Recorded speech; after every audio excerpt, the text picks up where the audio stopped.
nayo indlela yokumkhulisa le uma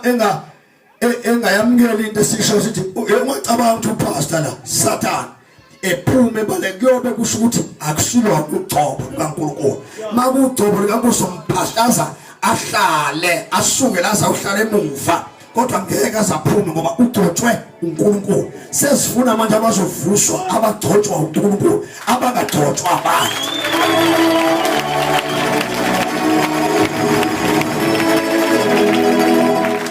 and useqalile uNkulunkulu uyakwenza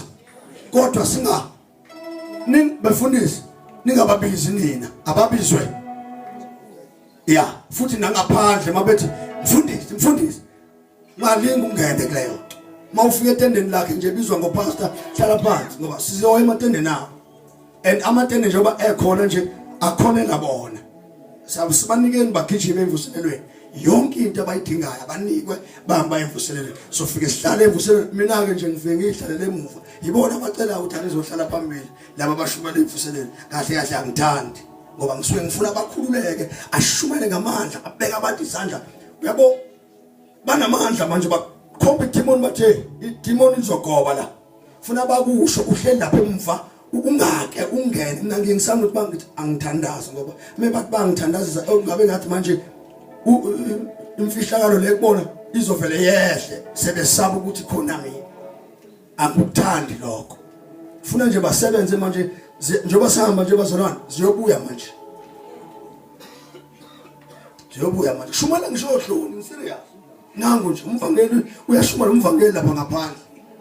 umvangeli usisimvangeli amen siyabonga mzakithi yabona namhlanje ngizizwa ngathi ngizoshumana ngempela yazi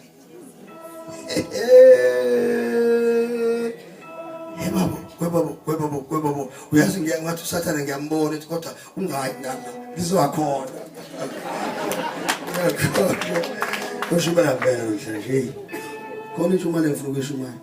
babu mami sondela mama ngeNkosi nomama baba mfundisi uDlela sondela baba asiphuthume okay baba mani ngicela uhlale khona la mama ngoba uzosuka ukhuluma zemali angikubiselanga lo mfundisi ngicela niphume umfundisi uDlela kancane nje bafuthi isihlalo ahlale baba ngibona ukuthi somosha mani uhlala uthi umyeni wakho kancane